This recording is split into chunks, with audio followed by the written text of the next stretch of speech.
Man.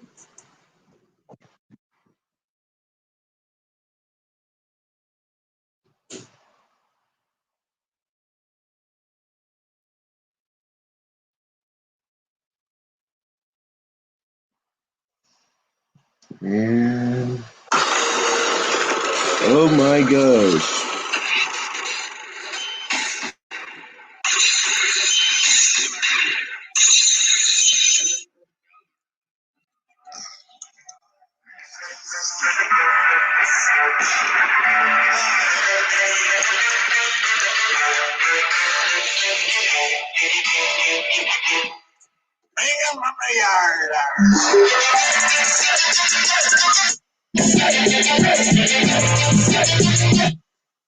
Oh my god.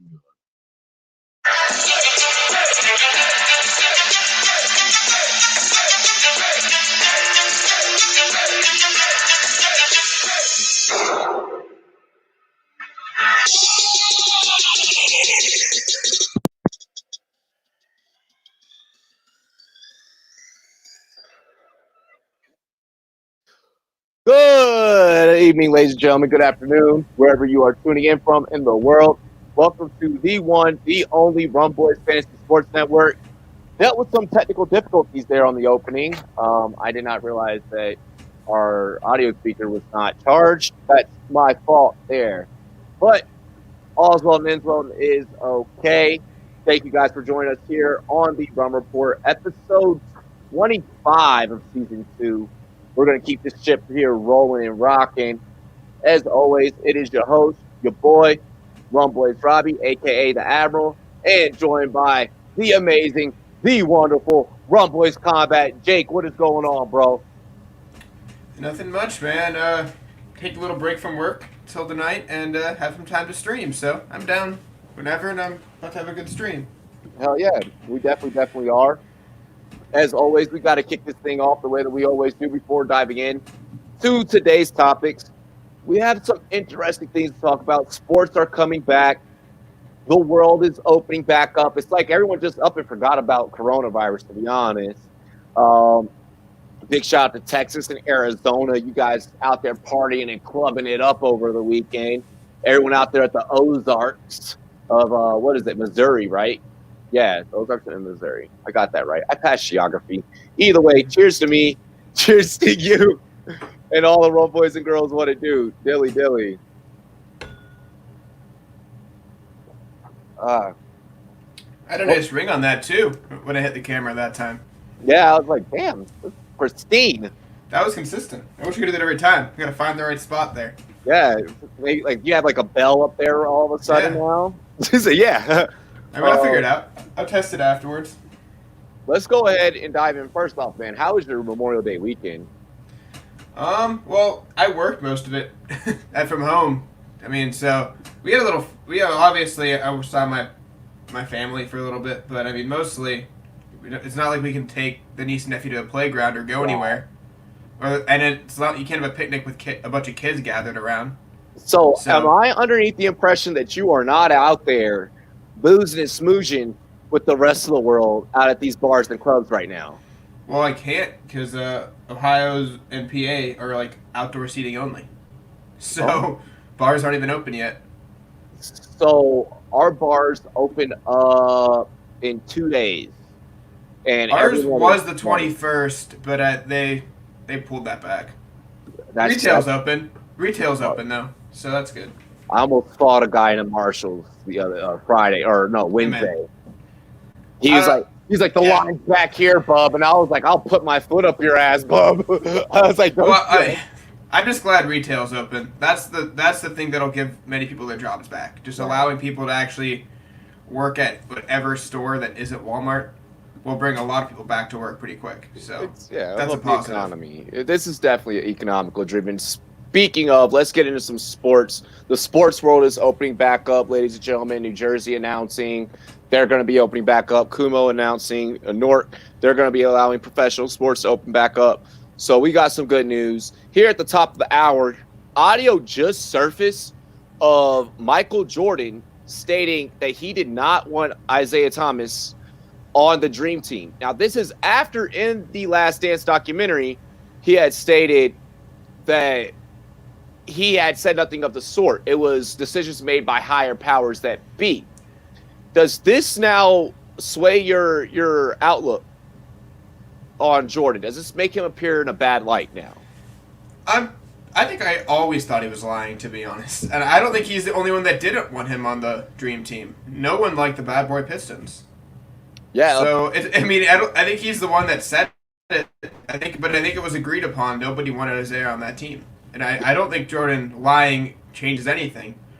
He was a petty athlete who, like many, did not want the person that he liked least on his team, and they hardly liked Daly on that team, I'm sure, because he coached a way that was beating these guys up in an era that was way past, way past its due.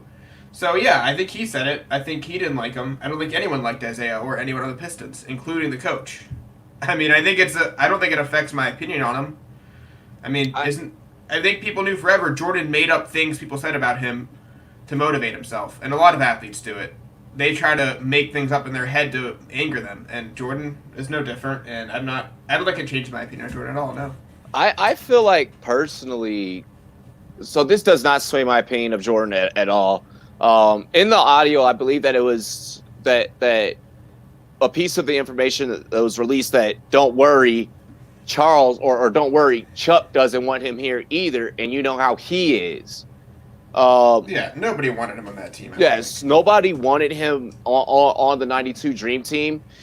We have to look at, and what I want us to do as reporters here is kind of peel back the treat, not to have a Shrek reference here, but treat this. I know where we're going. Like, going with this. We got to peel back the layers like an onion. Ogres have layers, okay?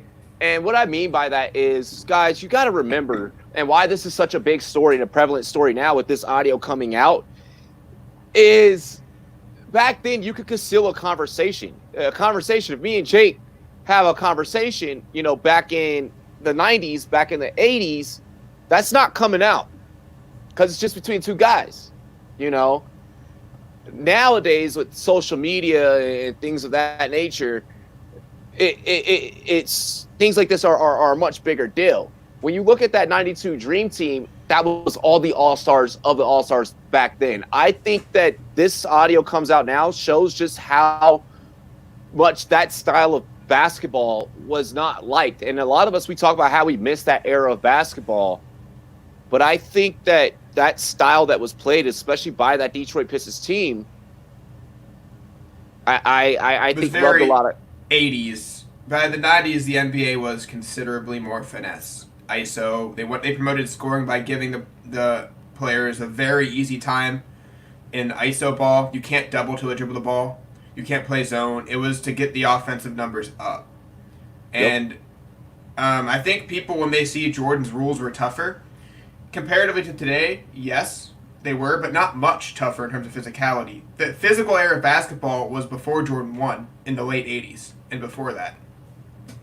Yeah. So that era of basketball was on its way out. And overall, I don't think any player wanted to play in it anymore, especially those guys that kind of came up in that era, losing to Magic and Bird. And especially, and you have the coach that promoted it, I don't think anybody wanted to have a player who was part of that culture on that team. Really quick, to our homie in the chat, our Koo, he said he's getting a Thunder t-shirt. Let me go ahead and get you a Fanatics link. Let me get you today's promo code. This week's promo code, so we can get you a discount on that Thunder shirt with our sponsorship, our partnership with Fanatics.com. I'm gonna drop that link for you in the chat, brother. I apologize, Jake. I just want to make sure we got him situated. What's good, Nick Howard, Connor Burke? New article on rumboys.com by Connor Burke breaking down the Cleveland Browns. He hooked you guys up. If you're a Cleveland Browns fan, you need to go check out that article. You need to go check that out. I will. Hell yeah. Continue what you were saying, or are you ready for the next topic, my man? Well, I was going to close out with that era of basketball was gone. Jordan, when he started winning and when he first beat Magic, the game became no zone, very almost fancy ISO ball, highlight plays, a lot more scoring. They even moved the 3-point line at one point to raise scoring. Yep. So they did not want to bring the brand of basketball that Isaiah and the Pistons brought to the world. If they were going to promote basketball worldwide, they did not want to have that type of culture around it. So I understand all those players saying, no, this dude was on a team that played basketball archaically. We don't want this. I mean, imagine trying to market that style of play over to the Europeans. You know, I don't see that marketing playing out, especially with the way that, you know, we watch old Kukoc tape, and we see that clearly over in Europe. This game is a more of, think of it like a symphony, if you will, with the way that the ball is moved around and played. You know, it's like strings here, all right, now cellos, and everything just like flows together, and it's beautiful. I don't had a 17, a 14, and a 13-point score in your starting lineup. That was what you expected. And yeah, it was a different era, and I don't think having the Bad Boys Pistons type of basketball would have helped anything. I mean, remember, actually, I'll finish up the topic after this. Remember Barkley actually punched a dude and choked out a player on another team early in the trials? Yeah. Yeah, that almost canceled the Olympics for the U.S. They were almost kicked out of the tournament for it because it was not good for the NBA and did not promote the sport well. So if you had that type of play style all the time, the league would not have taken off, and you would have gotten better European talent, and it really made the league so much better today as it was back then. You wouldn't have had the European guys come in and start dominating like they are now. Exactly. The way that 92 Dream Team was assembled, we could market to them, and we could now open up the lines of communication in terms of globally for the NBA to be able to bring those guys over. And now we have this game where this is probably, aside from soccer, the most globally accepted sport. Yeah, so I would definitely agree with that. Connor, I like that you like that analogy. Guys, I just dropped this week's Fanatics link in the chat for you guys. So you're looking for it. Right now we got 65% off site-wide over on fanatics.com. If you use the promo code 39SHIP, whenever you click on that link, it'll be right there for you. If you need, you know, whatever your favorite team is for whatever sport, whatever player, we got you covered. The Rum Boys. Let's get it. Also, check us out on monkeyknifefight.com, you know. Promo code RUMBOYS for that. I'll tell you guys more about that later on. Cam Newton's former teammate, Mike Tolbert, comes out stating that the Panthers, they did Cam Newton dirty, is what he says. They did Cam Newton dirty in regards to the timeline of his injuries and in the timeline of those surgeries. In essence, to kind of give a little bit more context, we take the shoulder injury. Okay, why are we waiting until the end of the season to have that surgery? Have that surgery right now, so on and so forth. Take care of your guy. Do you feel like the Panthers were constantly, in my form of English, the way I interpret Tolbert's statement, fucking Cam Newton over? You see so many athletes get their own opinions on things, and I think Cam Newton wanted to play, and he didn't want to stop playing, right? No. So, exactly. So I don't really buy this. I believe there are times when doctors lie to players and tell them they can keep playing, and players want to play win or lose because they get paid, and it's just fun to play football. So, yes, I believe it happens occasionally, but this is not one of those things. I don't think they forced Cam Newton to play. You could say he was not wise in getting a second opinion, but I'm sure this happens a lot, and I'm not going to say the Panthers specifically screwed Cam Newton and made him play football against his will, because he wanted to play football and he did not want to get shut down. Yeah, I'm gonna second you there, brother. In that, if you all right. When I messed up my knee in my junior year of high school, I knew damn good and well that I should have sat down and I should have not went out there the next play. I went out there the next play. I go to jump with the guy. I ended up getting a deflection, but I end up off the pressure of the force of coming up off the ground, Yeah. and going in the air, I ended up You flexed your knee, and then once it flexed, you knew. it was, and then I go to the hospital the next day, and they're like, yeah, you torn your meniscus. Like, you're fucked. Like, you're not playing football like for a long time. And that haunted me. I wasn't the same after that. That did affect me.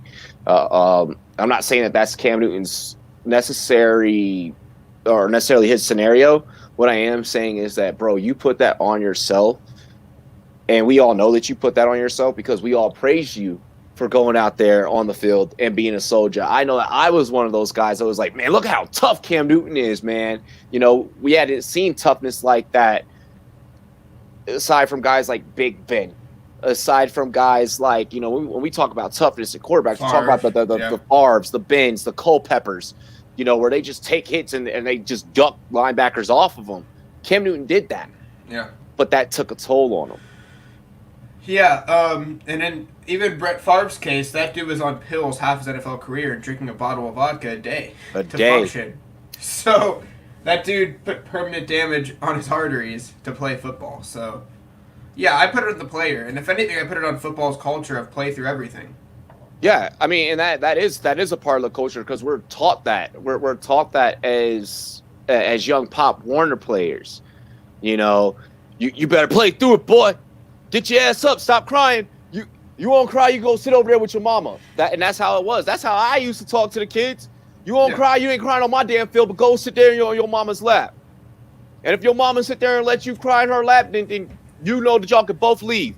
Get off my field. And that's how it was. Yeah, same with the fight game, too. I mean, the UFC had a fight that we covered where he would not quit. His corner would not throw the towel because he would not let them. Yeah, the Smith fight. So, what do you do? He wasn't going to quit. You don't quit in the UFC. You only quit when you're knocked out or unconscious. And I think there's a side of athletes that think they can always come back or play well, and it's a problem overall in sports. I don't think it's a doctor or cultural issue in organizations because I'm sure they'd love to have Cam Newton healthy. Let's be real. Do you think Cam Newton, who hasn't been good the last few years, wants to give another guy a chance to play behind him and take his job? Exactly. Probably. So he wanted to play. I don't think it's fair to say that he was screwed over. Yep. Connor says, really nice way to treat your former franchise QB. The guy who won the MVP, made you relevant again, brought you a Super Bowl or brought you to a Super Bowl. Panthers didn't play this right. They didn't screw him, but they played him.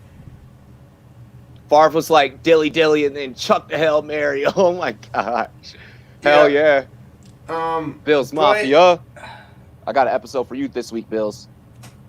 Yeah, the unfortunate side of it that makes the NFL always look bad in this, and that's unavoidable because you're not going to pay every player a guaranteed contract, is players have to play to get their money. Every other sport has guaranteed money. Even the UFC fighters have guaranteed money. It's very hard for an NFL player to not play. And I think that's something the CBA screwed up, if anything. I mean, they had a chance to get guaranteed money and they didn't do it. So that all goes back to them. I love how you just completely just deflected. It was like, nope, fuck them. No, they had a chance, right? They just had a CBA. And I didn't see guaranteed contracts in there. So you didn't fight hard enough. You didn't.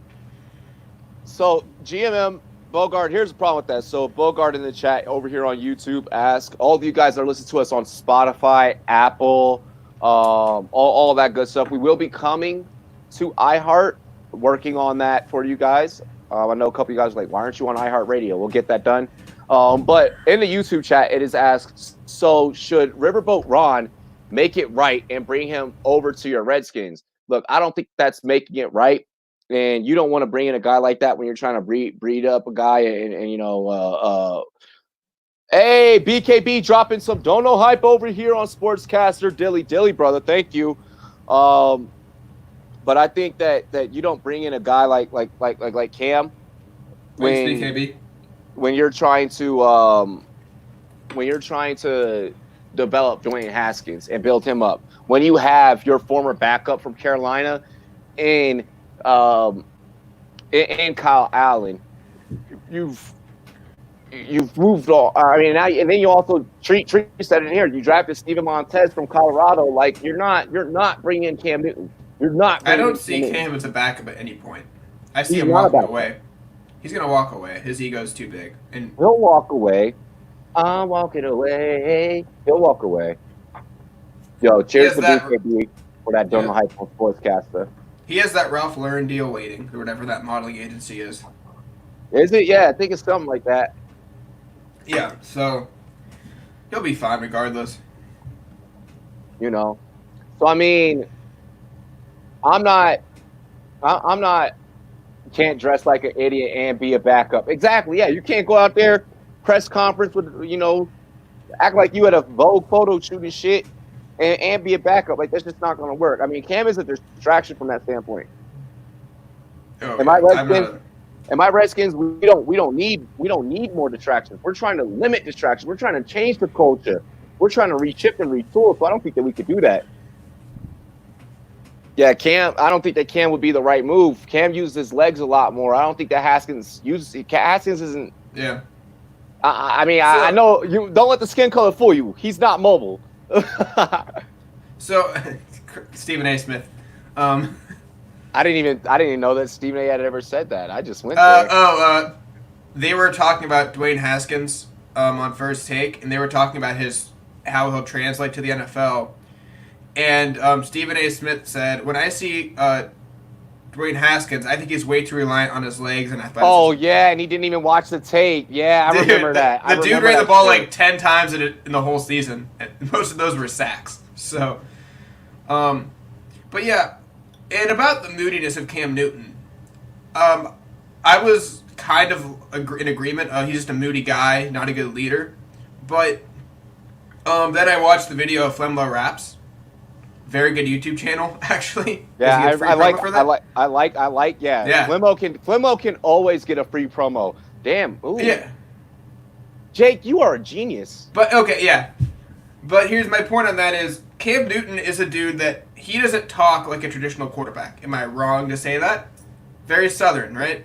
Yeah. It's very hard for him to be a voice of the franchise, be a guy that is comfortable acting like a professional quarterback. He's a Georgia guy.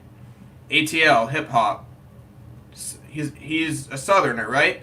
He's not going to have the quarterback mandatory communication skills. So, like, when you see him, how he is how he grew up in Atlanta. That's what he grew up with. He played in the SEC. Like, yeah, I give him a pass on that. He also played high school ball.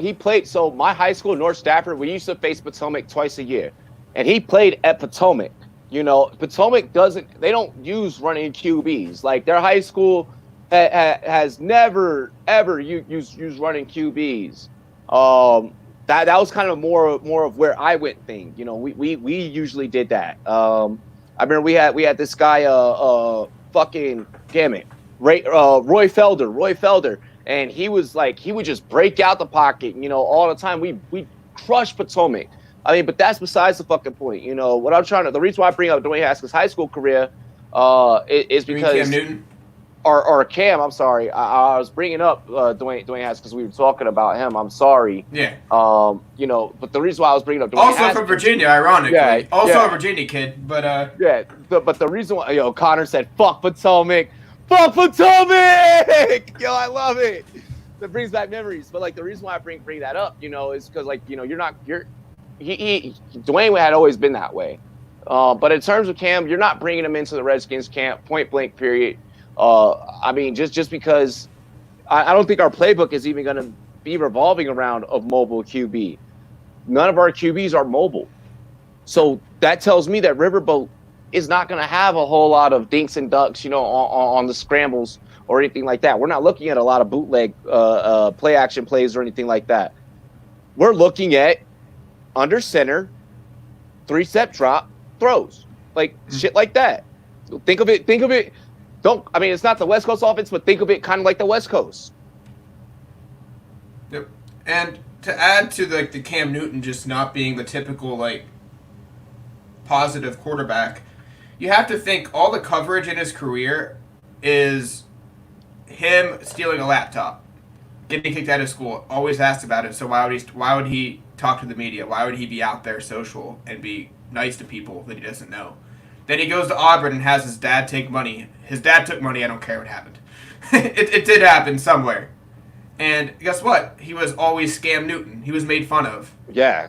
So his entire career, he was on the defensive, and he's never really been considered a guy that could professionally, and I hate that way of saying it. The dude's just a Southerner from Atlanta, ATL, hip hop, right? But he's not been the Tom Brady defending himself on CNN 60 Minutes or whatever. He's got to do it his own way. Yeah. So I think the moodiness is always just seen as where he grew up. And I always defend him on that now, after seeing that side of his life. I mean, so essentially you're saying that you want to see Cam get a chance. You want to see Cam. I do, but I want him to be, it has to be a 50-50 chance to start. That's my concern. Like the Chargers or something, and you get rid of the other two quarterbacks because they give money and stick. The Tyrod's kind of looking like a temporary guy. I want to see if he can get to the Chargers and just compete with the rookie there and figure it out. But he has to be somewhere where he can be himself and know he can compete for a job. But I think there's a place for him.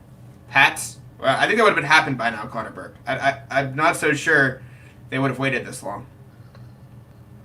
Yeah, plenty of time for him to tweet in front of a tweet in crazy front from a couch. Oh my gosh. Wow. Yeah, no, I don't think New England's going to be a thing like Jake just said. I mean, they Jake, had so long to sign him. I mean, I like the fit. I just don't think they like the fit because they would have paid him by now. Stidham is clearly the guy up there in Boston. Let's dive into our next topic here. This one you're going to love. You are going to freaking love this shit right here, Jake. When this came up, and this came up literally right before the fucking show, bro. And your boy, I mean, I don't want to say your boy because you did pick Fury along with me. But your boy, in the essence of, you have to cover this motherfucker, dog, says... His corner won't cover for him. Oh, don't know hype from Slack.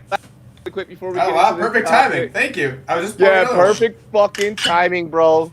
Perfect timing, bro. Oh my gosh, I'm about to kill this bottle on this shot right here.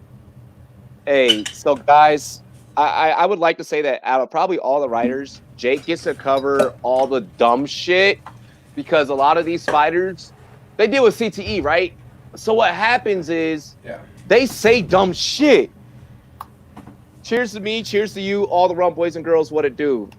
Dilly dilly. So essentially, Deontay Wilder, right? Appreciate that $5. Don't know hype. Thanks. Hell yeah. He says on his IG Live, how many Hall of Famers did Tyson fight? And don't bring up Spinks or Holmes. He lost against Holyfield twice and Lennox Lewis. So who else? Now, do you agree with Wilder going in on Iron Mike? How do you really feel about this? Because I don't like that shit, bro, to be honest. Well, it's boxing culture. Every fighter who makes it 30-0, 40-0 fights nobodies. Halfway up their rank. So, a resume in boxing is your top 5 wins in most cases. Wait. So Rocky Marciano fought nobodies. I think it's fair to say he fought who was ever at that local city that day. I mean, boxing he fought the best in the world in that area. It's very hard to get the best promotional aspect because there wasn't the money in boxing. I mean, when you have to fight 50 times to make a living on something and fight at that age, there wasn't the money. And now you have to get this guy on the list a chance because it's a pound for pound list at that promotion. This is the fight we want. We didn't get that fight. So, again, and I could say the same thing about, Tyson fought nobodies. A lot of fighters fight nobodies. And guess who's going to be fighting nobodies until they get the fight they want? And I think it's the fight. I think it's Crawford and Spence. Anybody they fight's a nobody to me right now. Yeah. Yeah. So Is boxing that is that culture. is that just the heavyweight division though? I would say there's not a lot of good coordinated fighters at heavyweight. That's the hardest place to find talent. I mean, there's not as many big people who could really be athletes and fight that long at that level with the power and consistency.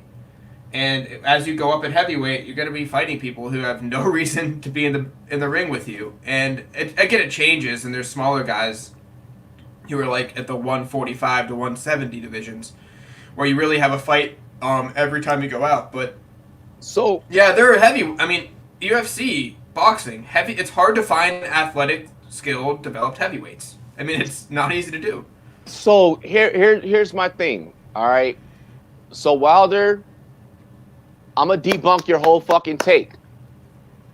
Wilder, you also said in your IG live, those of us out here don't know shit about boxing.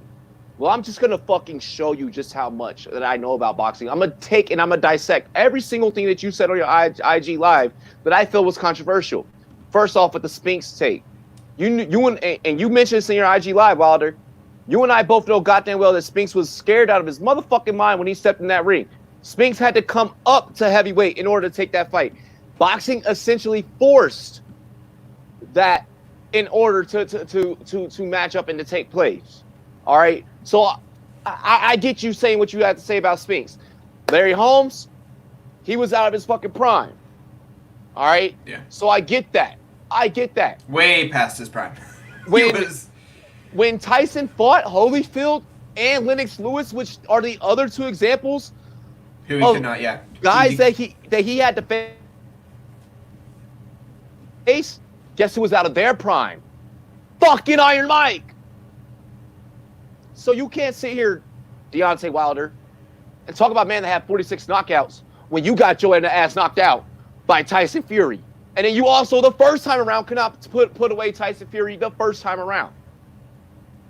Now, I'm not saying that you're facing greater competition because I thoroughly do not believe that. And I thoroughly do believe that Tyson was up against good boxers. Like, Buster Douglas was no slouch. Buster Douglas was beating anybody and everybody that stepped within fucking 2 feet within him. It's the only person who beat Buster Douglas was himself when he gave up a lot of fights because he just wasn't motivated. Motivated, exactly. You know, look, Wilder, you want to have this debate, I will gladly bring you on the show any given time, and we can have a very astute boxing debate, okay? Am I Max Kellerman by any means? No. But do I know my shit because I grew up around the sport? Fuck yes. And I'll have the debate with you, my man, but I'm going to be honest, you're wrong. You're wrong. The idea that Hall of Famers in boxing are better or worse, that is so weird because their careers, the first 30 fights, if you're in a title contention, are against people you're supposed to run through. Like Shakur is still waiting for the fight that he had really wants with Loma, and the dude's fought over 20 times. Over multiple times. Yes. And he cleans up everybody. Exactly, and he's supposed to. Those guys should not be fighting him, and guess what? They're making him look good. I know he's a good fighter. Every fighter has that phase where they make you look good. And so Deontay everybody fights nobodies. And Deontay went through that phase. Tyson went through that phase. Anthony Joshua went through that phase. For his first 35 fights, he fought nobody, to be honest. I love this comment. Guys that were...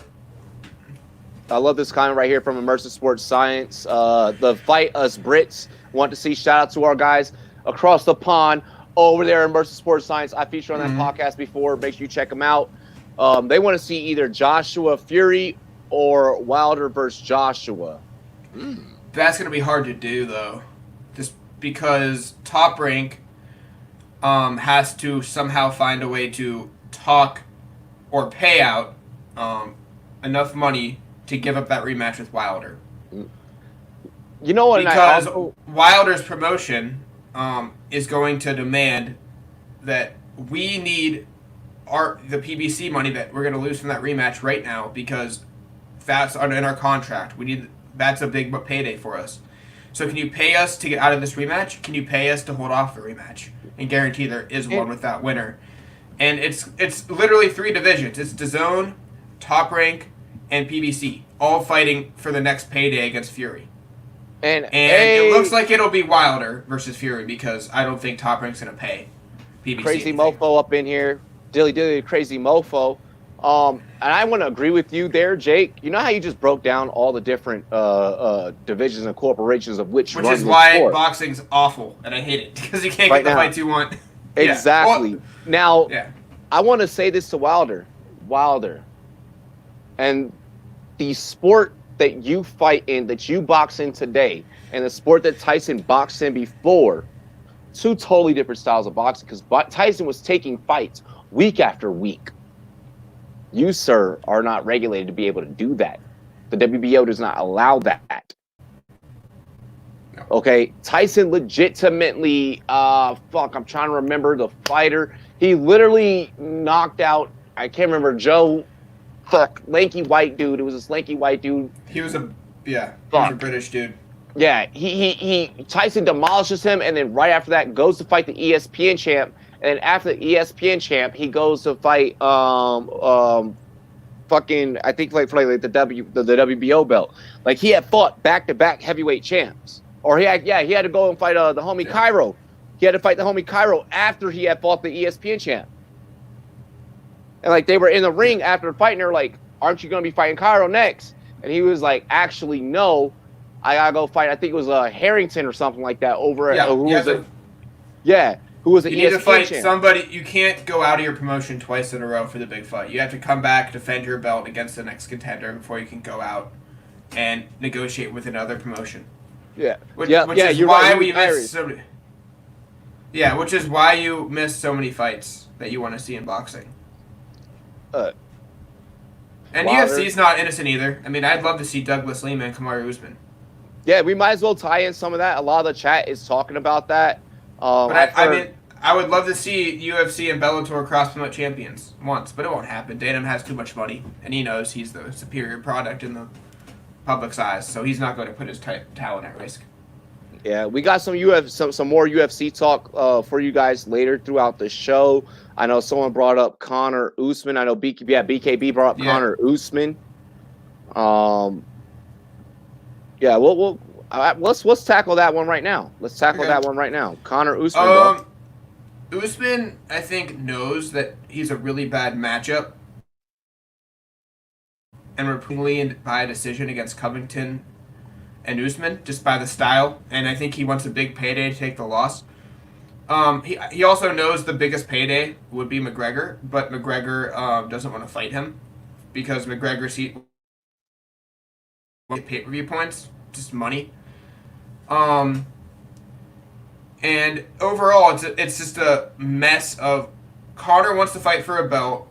Usman wants a money fight, so that does make sense. And Dana didn't shut it down yet, so it probably could happen. And I'm not surprised that Masvidal wants Diaz again for another payday because I don't think Masvidal wants to fight Covington or Usman. I think he wants to fight McGregor or Diaz again. Masvidal just wants money. Don't blame him. Masvidal wants money and big names. He wants money and big names. He does not care about belts. Like I think Masvidal's outlook right now on the sport is, why am I going to go try and fight for this belt? And if that belt's not going to make me the same, me fighting for that belt's not going to make me the same amount of money as me fighting this guy over here that is just a name, you know. So I think that Jorge, he's playing the money game. I like that you brought that up. Well, yeah, I don't want to see Masvidal Diaz again. Love to go with it, and it's very too recent to not take into account. The most dominant performance against Damian Maia were Usman, Covington, and Woodley. The three guys he's in. And guess who dominated Masvidal? Damian Maia. Destroyed him. Didn't even give him a chance to throw. Yeah. So I think he sees the matchup issues. He's like, you got to pay me a lot to take this because I know I'm probably not going to be favored, and I know I'll probably end up being taken down multiple times. So I think he's looking at it, yeah, I have hype here. Let me fight big names because I don't think I feel safe taking this without getting that couple $1 million. And he's 35 years old as well. So if he loses, he's going to fall all the way off. And so he really has one big fight if he loses. And that's the Yeah. problem with him, where I think I would love to see McGregor Moss. One I want to see. I kind of want to see a rematch with Colby and Usman. He's the only one that's been close to Usman. Maybe Leon Edwards first, then you bring Colby back for a rematch with Usman, and have Usman fight Woodley. But I just don't think Masvidal without getting paid big, and I don't blame him for it. Hell yeah. Make sure you guys stick around. Today's a show that you're not gonna want to be dipping in and out of. You're gonna want to be around the whole time. We are gonna have some more UFC talk throughout today's show. We have some lines for you guys, stuff like that. So if you're looking to make some money this weekend, you're gonna want to stick around. Let's dive into this next topic here. And this was the biggest fucking event of the weekend. 5.8 million views, okay? $20 million raised. Of course, we'll talk about no other than the match two. The match two rakes in 5.8 million in views, 20 million in donations. Danger Russ had me yelling at my fucking TV because he placed a bet live on air, and he goes, whoever makes it 12 feet within this hole, I think it was on like hole like 14, I'm gonna donate 100K mills to for each one. And then next thing you know, Peyton goes yard, and then fucking Brady goes yard, and then Mickelson goes yard. What Tiger was the only one that didn't get within 12 feet of the hole, but he was close. So then he donates 300K in mills. Peyton was trolling the fuck out of Tom Brady. He was inside of Brady's head, and it was classic. I've never seen Brady get trolled harder in my life. I didn't think that you could troll someone that hard on a golf course. Finally, Eli becoming king of Twitter. Like, just how overall kick-ass was this golf event? Yeah. It wasn't actually him using it. It was literally for one ad. That's so great. Yeah. Now Peyton needs to get one. Mm-hmm. So it's so entertaining. But my overall is the most entertaining things in golf are Tiger, Phil, and these promotional things with other athletes. What are they going to do when Tiger and Phil retire? The viewers they want, and obviously the four majors get some attention. I mean, the British maybe not as much, but it's still a major. I don't know what golf's going to do long term when these guys leave. Yeah, it's very different how they're going to maintain, because this event of like golf is more of a spectacle if you think about it. Yo, it's awful to say it. But all right, is it a spectacle to golf because something like the Masters brings in 10 million views, 10 to 12 million views, right? Yeah, and maybe on a Sunday. Maybe on a Sunday. That's the thing. People watch the back nine on a Sunday. Yeah. And that's what I do. I'm a very fair weather golf fan. I'm the first to admit that. But I can't watch a whole tournament of golf. But I mean, this was semi-entertaining. And I mean, as far as the personality goes, but I'm like, golf's golf, man. Like, I like the drama and I like the feeling around it. But like, if I have to watch it, I need names. And what does golf do without the names? Yeah, I need names, first off, and that's what made me watch this. I did watch this. I did catch a little snooze fest for 4 holes. I woke up to Brady freaking just ducking it in the hole from like 140 yards out. I think he did it with his putter. So, I mean, that was pretty impressive. I enjoyed – what really made it entertaining for me was Eli Manning on Twitter. You know, Eli Manning on Twitter – allegedly. That was, allegedly Eli. You know, I mean, there was pictures from inside Eli's house watching the golf tournament, you know, and people were piecing together, like, is it really Eli watching? And they, like, pulled up pictures of, like, his house before and shit. It was Eli, you know, from what we know, allegedly. I loved Peyton Manning beginning with, I didn't know who I was going to get to come out here to caddy with me with all these social distancing orders. I was going to call up, you know, maybe my brother Eli. I know that he can get into Brady's head. I was, you know, maybe going to call up Nick Foles. He's in Tampa now, so maybe if I call up Belichick. And then Brady turning around and looking back at Peyton like, you fucking dick. Like, you really just went there. That was great. The funniest thing to me was, I forget, it was on the first 9, but Brady shanked a drive, and Tiger just said, "I don't think that's gonna hit the fairway. I bet you so much money it doesn't hit the fairway." After he shanked it, and Brady just like, "What the fuck, man?" Yeah, dude. He's like in the woods. And then Tiger's like, yeah, that's a 50 grand right there. like that's like 100K. But like, after he hit it, he's like, I bet you 50K. I bet you this much doesn't make the fairway. After he was in the woods, it's like, bro, come on. Bro, yep. Shout out to Jimmo the Icon. Your own teammate just trolled you. Oh, bro, they gave no fucks, bro. Like seeing rich guys golf for money and charity was great. Well, Tiger's still salty. I think he lost the first one a couple years ago. Yo, shout out to Jimmo the Icon. Season 1 of his episode on YouTube, on all of his shows on YouTube, just wrapped up. Make sure you guys check out the Icon show, www.jimmotheicon.com. We will also be getting him a page over on Rum Boys. I gotta get with our web manager and get an overhaul up. But no, dude, you're absolutely correct, man. It was fucking phenomenal. Tiger being salty about the first one, he pulled up big time for him and Peyton. Brady and Mickelson got slaughtered. Seeing Brady get a real life golf lesson from Phil Mickelson let us all know that we're all a little bit normal. Like, I feel like I could golf the same game that Brady did. Yep. And Barkley was offended. Someone called him a fat ass.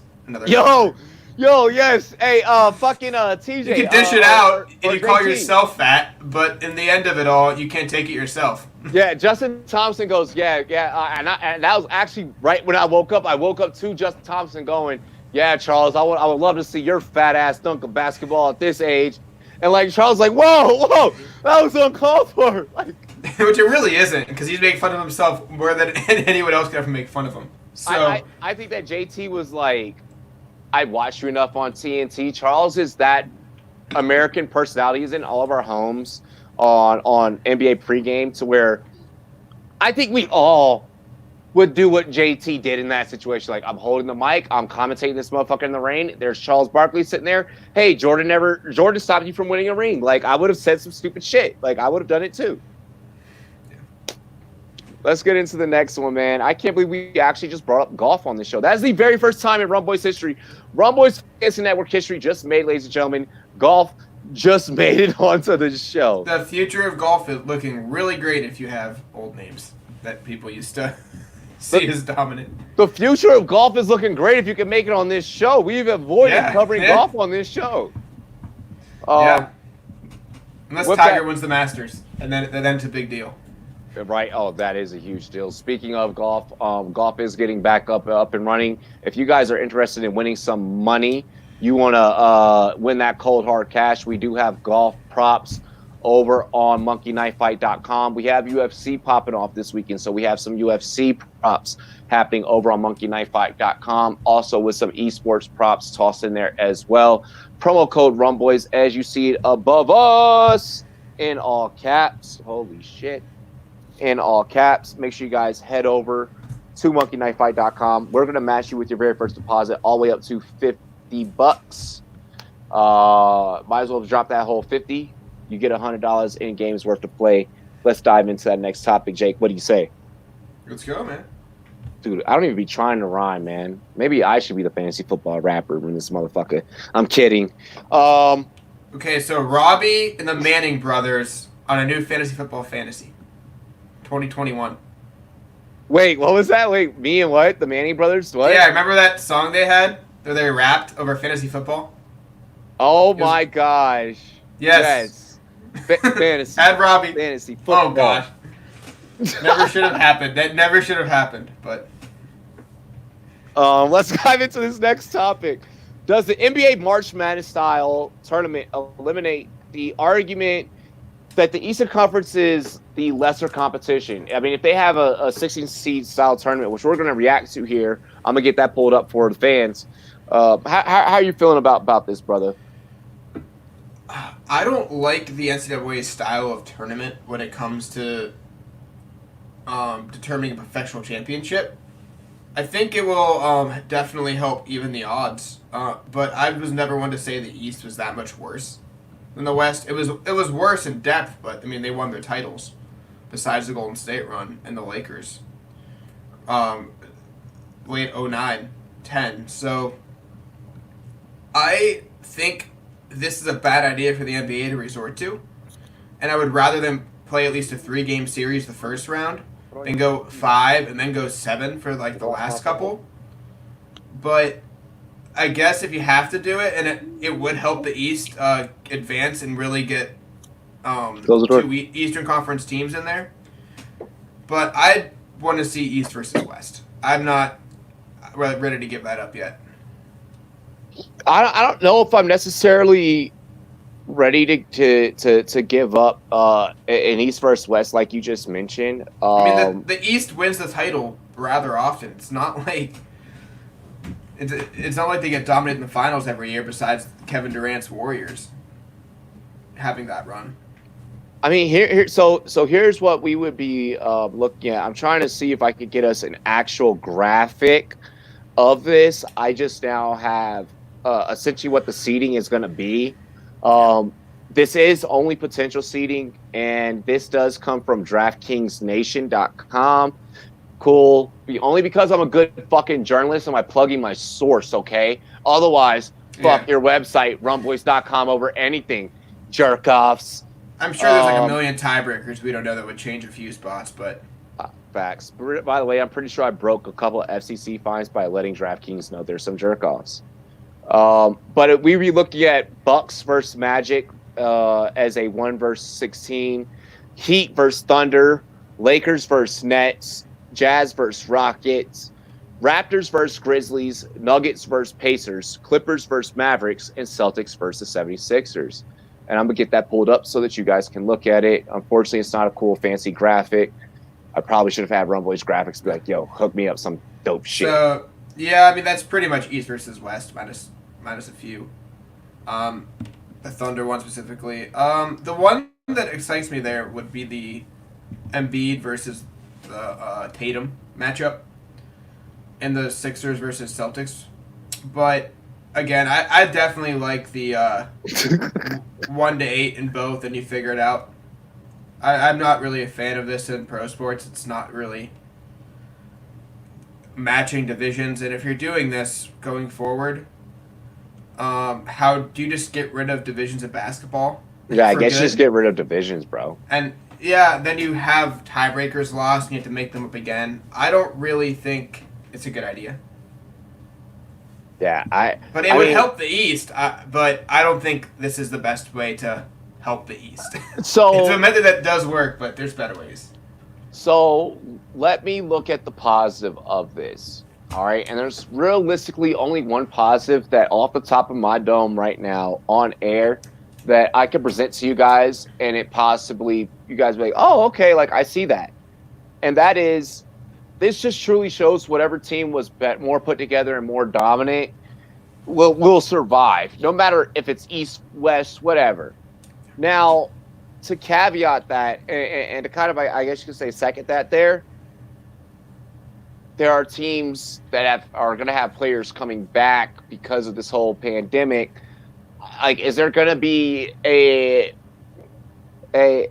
clause written in that, hey, Nets, you can't come back with KD because that's not the way that real life was really real when playoffs were settled.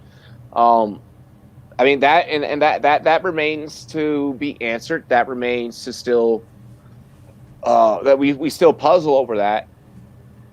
I'm not sure if I like this. I like the most dominant coming out on top, like especially if it's my Lakers. But at the same time, this would never work with travel either. Well, they're playing it at Disney. They're playing it at the ESPN this Sports works 1 year, but going forward, this title will be in question even more if you change any rules. Or change series length or anything like that. So I think they should keep it as consistent as possible to make this a legitimate title run if they can. Is there going to be an asterisk next to this year's title? I mean, I think regardless there will be for sure. But I also feel like if you keep it just as close as possible, to the regular schedule and regular seedings based on conference, you'll be better off.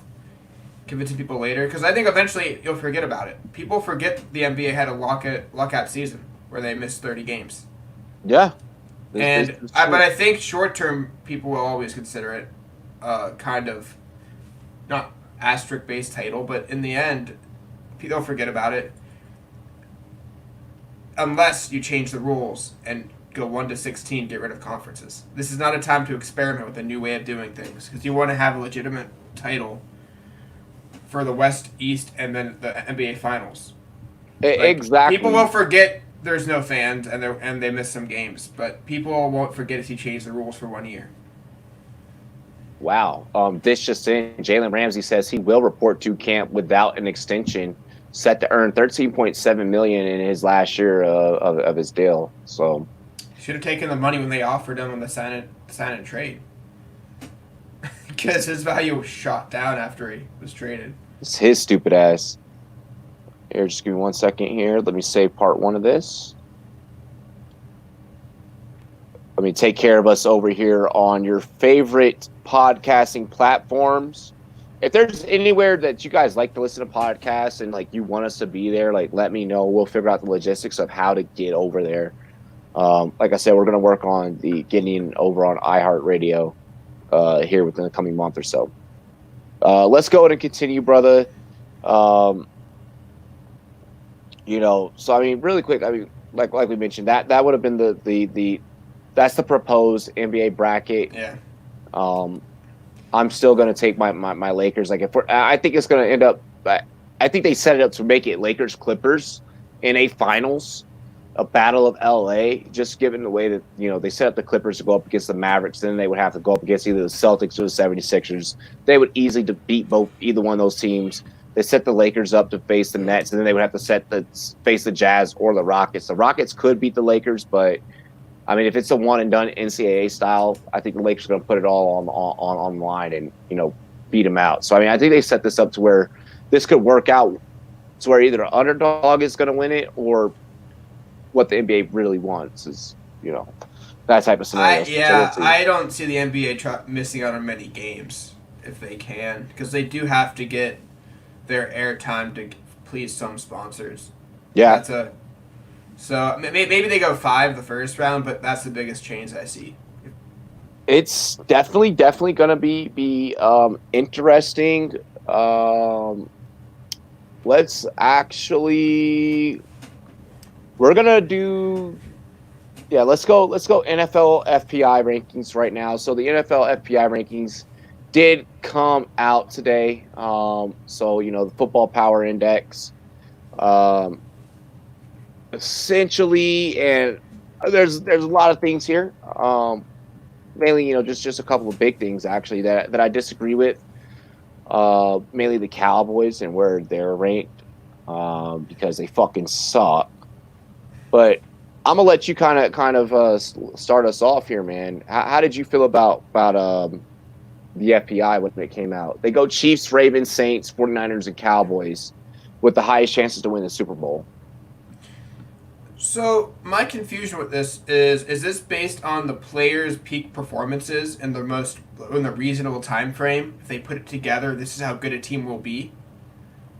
Because that's the only way I see it. Because the Cowboys were good a couple years ago, and everyone played really well, and you're looking at a very peak performance of a lot of these teams in the last couple years to do so.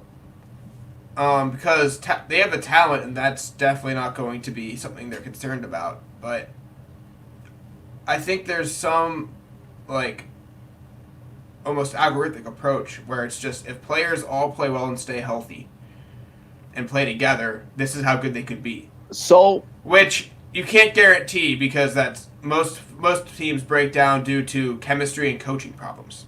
So in the NFL, what I'm told, in regards to how the FPI is developed, the FPI equation, and it is done by they do it purposely by a male and female computer, that so that way nothing can be skewed either way. I don't know why the fuck the sex of the computer matters, but whatever, Watson.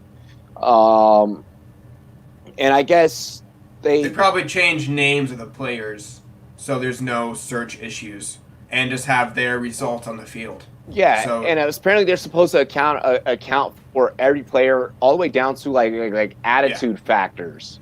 Um, Hmm. so even down to things like spite and personality, are accounted into this. So, so the Cowboys defense is projected to come together and use that talent well. I guess that's basically what they're banking on. Because Dak did enough last year on offense if they get the defense together. I'm not sure why that would change, though. I don't trust the defense to really fix anything, to be honest. So They're also projecting. They're also projecting that the Jacksonville Jaguars will be the 32nd team in the league with 5 total wins, and that's the lowest record. Yeah, there's no way. They could definitely have the least win total, but and Minshew could fall apart. But 5 wins. I mean, there's going to be a 3-13 team in there, I'd imagine. Fantasy Football Peacock asked, does it account for arrest rate? I don't think so, to be honest. Yes, lads, keep up the good work. What's up, 511 Podcast?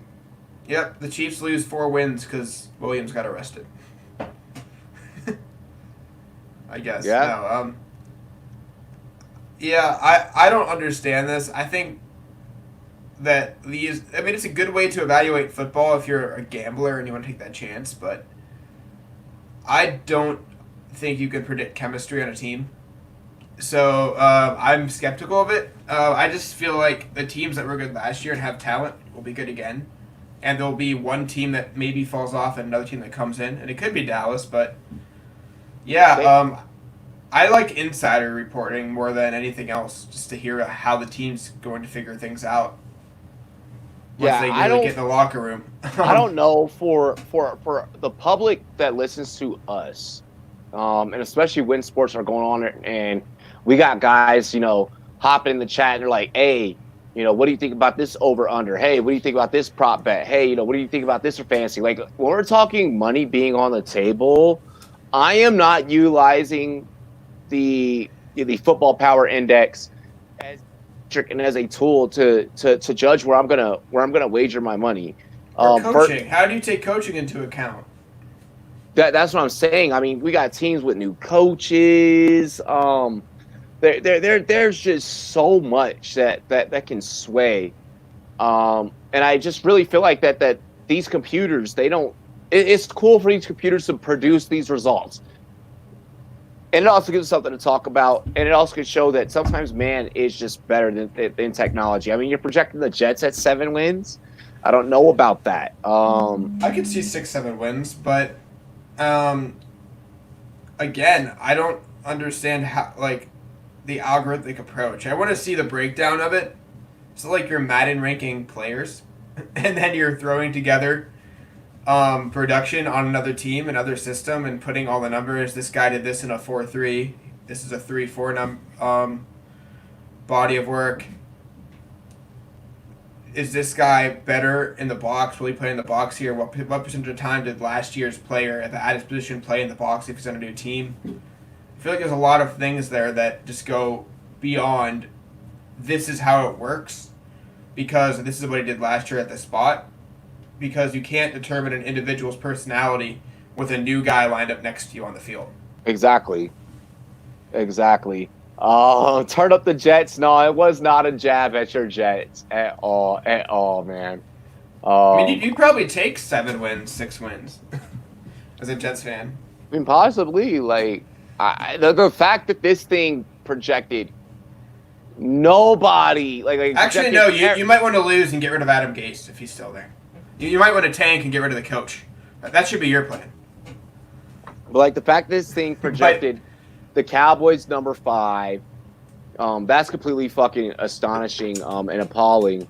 They have talent, man. And it could come down to that offense. Oh, fucking talent. You put up numbers, now you have CeeDee Lamb, and if you get a defense that gets some turnovers, it could happen. But again, I was the one at a bar a couple years ago when the Jags were good for 1 year.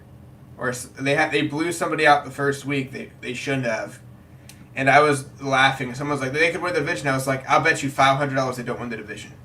And I had to pay $500. I mean, I paid up. I was like, oh, well, that happened. They have the Chargers at 8-8, but they rank the Chargers below the Raiders and Broncos, so they put it at 7-9. See, this makes no fucking sense. Yeah, I think this is all about what players do, and they're projecting how that player is going to play for their new team compared to the last one, and like where they're going to be on the field and how they do on that part of the field. And I think players are more adaptive than this program gives it credit for, or less adaptive. Oh, they just have the whole AFC South. Just everyone's going to go 8-8. Like everyone in the AFC. Like, God, I'm fucking done. Yeah, Football Power Index, BMI Watson computers, you lost your fucking job. You lost your job. At least it's better than the NBA reporters who vote players, like the top 20 players in the NBA some years. Like one year they had Russell Westbrook like only the 18th best player in basketball. And it's like, all right, I know he has problems, but there's 17 guys better than him. Better, yeah. Find them, please. Please give me the list. And algorithm you use to determine this. Some people's kids, bro. Some people's kids. Next up, we do have to talk about the NHL. The NHL is going to be returning, and they have their playoff matchups. Or to my belief, all set up. And let's see here. I'm trying to get the seeding. So I don't know how they're going to work. The teams that are outside. It's supposed to be a 24-team matchup. Have you seen this recently, Jake? I've seen the plan. I know NHL has half the league or more already in the playoffs. So is it the same exact setup as before, basically? Yeah, pretty much. To my knowledge. I'm not a big hockey fan, but I respect they're keeping as consistent as they can. Yeah, they're actually trying to keep it as consistent as possible. So here's, I guess it would be the Bruins versus Columbus. So it'd be Boston versus Columbus, Vegas versus Winnipeg, Edmonton versus Calgary, Tampa versus Toronto. The Blues got to go up against Smashville. The Caps versus the Hurricanes. I don't think that this is probably last year, isn't it? No, this is this year. This is for this year. Yep. The Penguins got to versus the Flyers, and the Avs would versus the Stars. I know the Penguins don't like the Flyers and vice versa. I know that's the case. Oh yeah, dude, we fucking hate my Capitals hate the Canes, bro, because the Canes eliminated us last year. Yeah, so, I'm trying to. Is there a matchup for the Penguins and Capitals to meet them where it looks pretty reasonable? Because I think that's what the league would really like to see again. Yeah, that's what I was thinking when I saw this. Like, are they trying to? Yeah, because they probably want to keep like the big names from last year in the same area to at least meet up. And if they're doing it the same way, I'm guessing. Caps get a bye. Yeah, I mean they should get a bye. Yeah, that's what I was saying because like the Caps, like we were like one of the fucking best teams before all this coronavirus shit closed it all down. Yeah, it looks like there's a plan to return. I am trying to get a specific date. If someone drops that in the chat first, let me know. It's probably late or mid to late next month or something. I would guess. Everything is supposed to be returning around July. Yeah. To my knowledge, NHL.com sucks with their information right now because I just want to see a bracket that they have. Like, I know they have the bracket because I saw it before. Oilers. So, it'd be Oilers versus Blackhawks. Oh shit. That'd be Blackhawks. Blackhawks had a run going, and then their team just got super old. Yup. And now they have Kane, and that's about it. I know some things about hockey. Oh yeah, I know some. I know some. I know a little bit. I know some. I know the main players. But I just want them to give me a goddamn. Let me get a bracket, bro. So I mean, because yeah, I think that was the most accurate one that I brought up. I'm not sure. I could have sworn Is that we were Gary going. Bettman still a commissioner? That would help. Knowing some things. I don't know. Tree it in the chat. You have two heart Connor contenders. McDavid. I know Connor McDavid's the next guy, the next big superstar is supposed to be. I think he played college at Boston University. So If I'm correct by that, I do watch the NCAA Frozen Four. Caps get a bye. Yeah. They play in a round robin for top 4 seeds. Boston, Philadelphia. Hang on. Boston, Philadelphia, Tampa, Washington, Colorado, St. Louis, Vegas, and Dallas. And he said Leon Draisaitl. I don't know. Yeah, I know Connor McDavid was a superstar. He played 1 year in college, I think, at Boston University, and he broke a record his rookie year on a really bad team. Dude, I know names. Like if you say names, I could like think of like, oh yeah, this person did that. I'm gonna put it like this. I'm not great with like teams or like records as they go. See, I have teams and records. I don't have players. Okay. Yeah, I watched the Frozen Four, and there's always that superstar who dominates the next year or should dominate the year after they're drafted. So I'm put it like this. For your betting lines, I'm gonna tell you guys what I told you before all this stuff started. You're picking the Caps all the way. The Caps got this. I'm taking the Caps all the way. As soon as this son of a bitch opens back up and we got this 24-team tournament, my first bet that I'm placing is Capitals all the way. I would bet the league wants obviously the Penguins and Capitals to meet up again. That's the finals almost for them. Yep. So they're gonna set that up to go well. One of those teams I would bet to lose in the first round. If you think that's going to happen or that matchup won't happen, or they're going to meet in the conference finals. It always happens one team doesn't make it there recently, I feel like. Until last year, obviously, where they won. But fucking the Blues. The fucking Blues. The Blues gave me the blues. Next topic here. Let's see what we got up next here on the show. Jake, and actually, this is our final topic. So, UFC Fight Night breakdown. We were back and forth about whether this signing was going to happen in the world of MMA, in the world of mixed martial arts. It turns out this fight did sign. You had told people last week, guys, we're gonna have fights on the 30th. Don't worry, the Rum Boys are live. So, what is your breakdown heading in? To what night is it? To the 30th. What is that? Sunday night? Saturday night. Saturday night. Saturday. 9, I think. Saturday. It's pretty early. Nice. It's pretty early. They're being nice to us. So yeah, you got the Saturday. So this is a card that was thrown together, and you could say a lot of fight night cards are. A lot of the fighters up until the main event have fought maybe 3 times at most at the UFC versus a vet who happens to be in Vegas. So it's not the best card, but the main event does have some title implications on the line because if Tyron loses, I don't know what you do. He's 37 years old, about to be 38.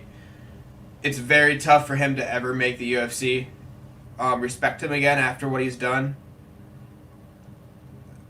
Whatever he's doing with his rap game, or he's flexing, buying, complaining about not making enough money after buying 30 cars. Like, there's things he does. I get it. He lived his life.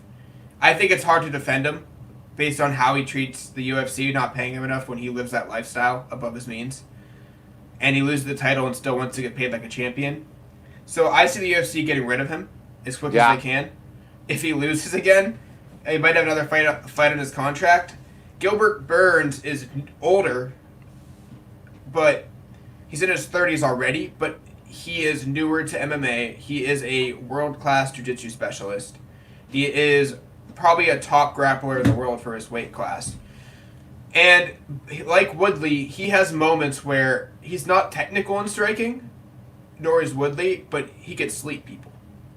He just lands and sleeps people. So it's a matchup of, I don't know who wins on the feet. It's going to be a slugfest. But when it goes to the ground, will world-class wrestling beat out world-class BJJ? Or will Brazilian Jiu-Jitsu take over the wrestling? And will it be pressure, ground and pound with Woodley, just beating him up nonstop, stopping the fight on the ground? Or will it be a submission by Gilbert Burns setting up Woodley? So it's interesting because you usually see the MMA debate of grappling versus wrestling. You have two of the best in the world at what they're doing against each other with equal striking. So this will really have a good argument on what's more important in MMA. Yeah, so I'm definitely... And I'm picking Burns, by the way. I think he's younger, and I think he has a better tank, and that's my pick. But I just think Woodley's time has passed. Which is where I was actually going to go, which was exactly what I was going to say. And the reason why I say that is... I'll go by third round submission. Yeah. That's a risk because Woodley never gets finished. So if he gets finished, that is a huge mark on Burns' record if he could finish Tyron Woodley. In the words of a old school famous rapper by the name of Nas, I thought you were going to say Tyron Woodley. He's a rapper too. I did not know that. Holy fuck. He walked out to his own song and got starched by Kamaru. I'm going to look that up now. But in the words of Nas, a shoot, I made you look.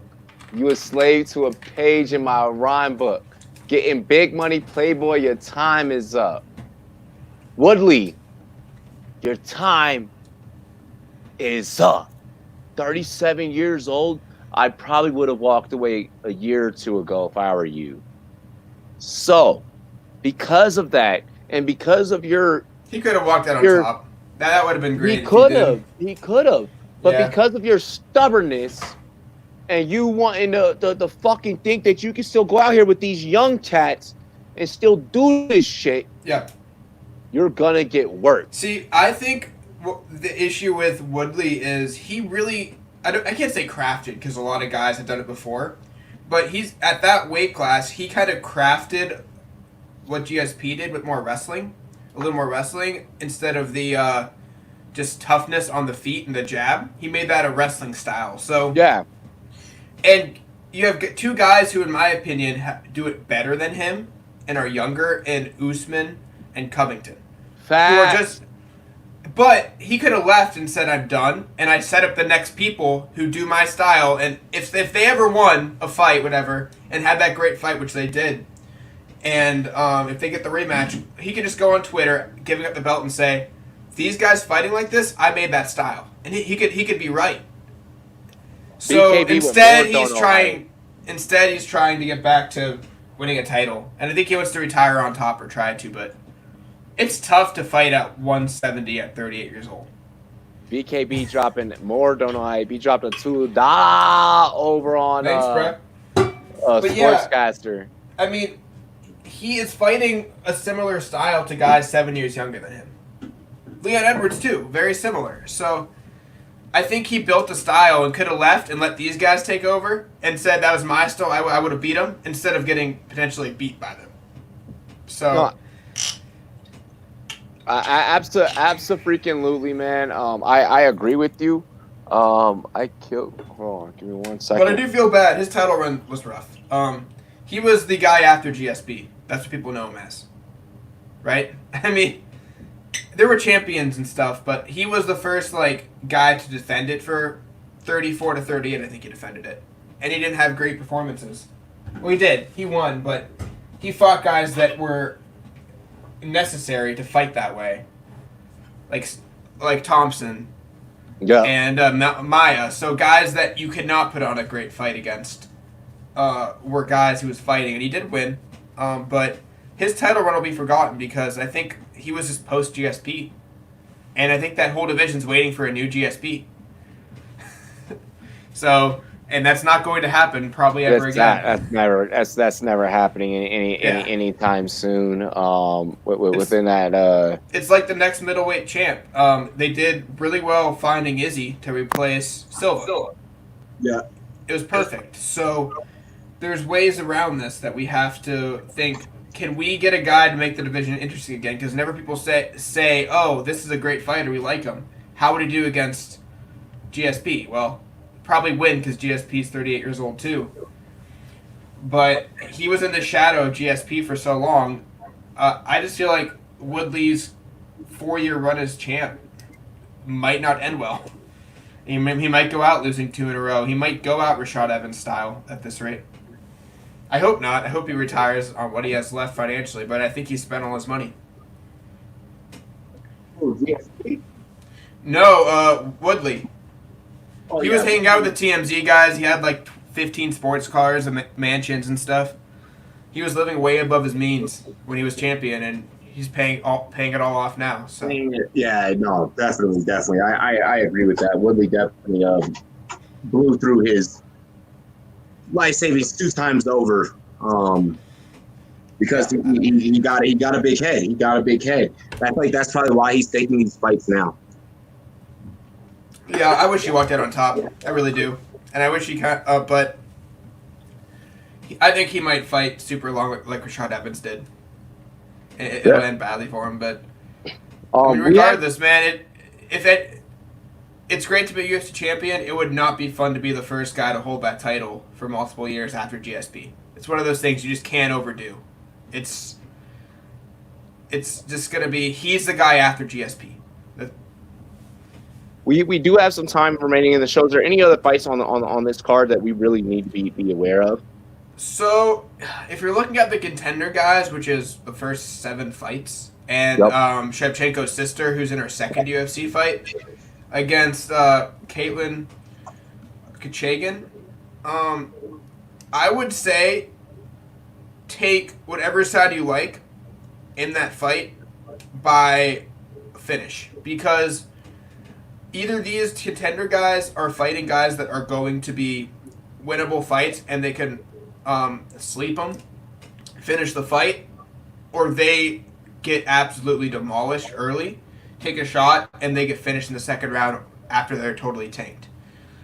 So look for a lot of finishes this one, because a lot of these guys don't have their tanks figured out yet, and when to go and when to sit back. I think this will be a card to see what fighters are going to starch their opponent and work their way up into the rankings, or eventually show they are regional guys who don't belong. There's nothing wrong with being from the regional scene, first off. No, but if you're going 0-2 in the UFC and you gas twice and you get a Dana White Contender Series contract, especially now with Zuffa losing so much money, they might pull the trigger pretty quick on you. This is not a time to lose 2 in a row. And there's nothing wrong with being a regional fighter, but the UFC has a pretty quick trigger with this. Yeah, I'm probably inclined to take Shevchenko in her bout. You think? Oh gosh, she's gonna lose to both Shevchenko sisters. that'd be funny. Actually, that's why.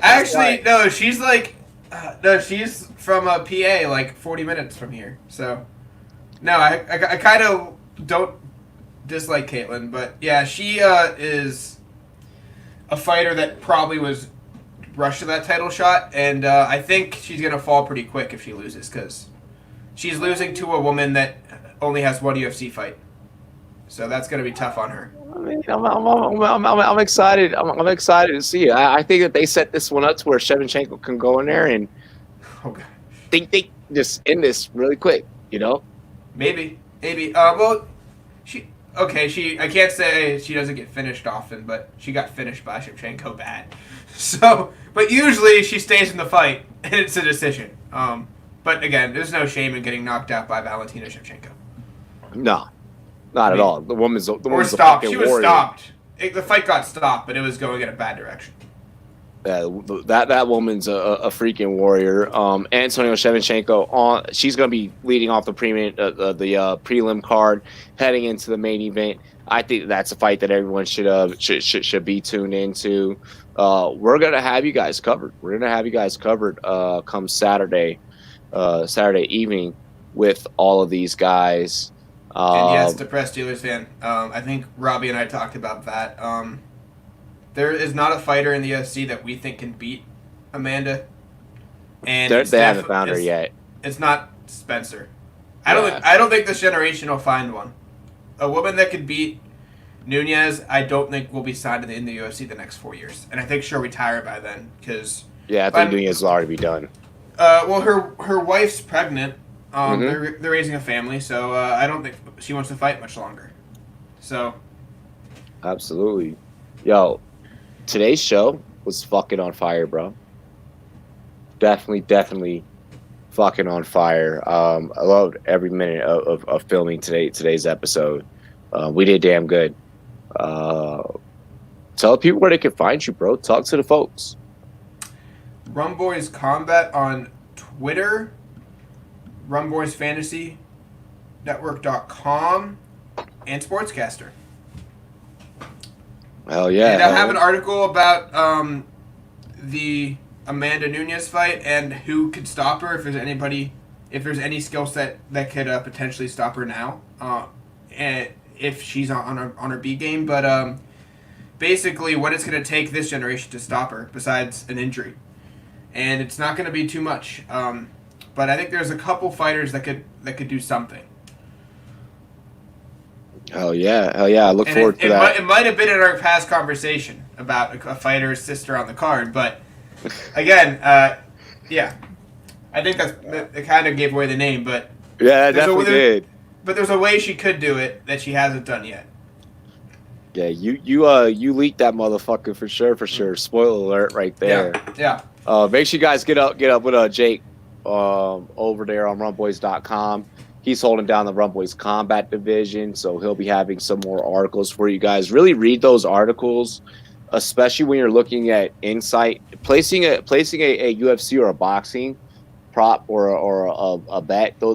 That's a different style of operating than when you're placing a NBA or a NFL type of prop or bet. So read his stuff. If you're doing props in UFC, try to avoid picking fights. Yes. Do as many. How many rounds will rounds will the fights average? Fights will be finished by decision on average, like maybe third. There's ones that are it'll go this long. It'll go 7.5 minutes per fight. They're gonna finish in the second round. Do those, because if you're gonna pick MMA math in the matchups, one fight goes against you. One girl gets caught, you never expect she's knocked out, everything's thrown off. So you want to keep your bets as live as possible, and don't let them get killed off by one decision loss that could go either way. Try to avoid picking the fights, as somebody who likes watching and picking fights. But do as many situational things of like finishes, submissions, knockouts, decisions as you can. Just don't let your picks die because one fight goes against you. I think, don't you have a piece up there about that, about how to place, how to set your shit up? Yeah.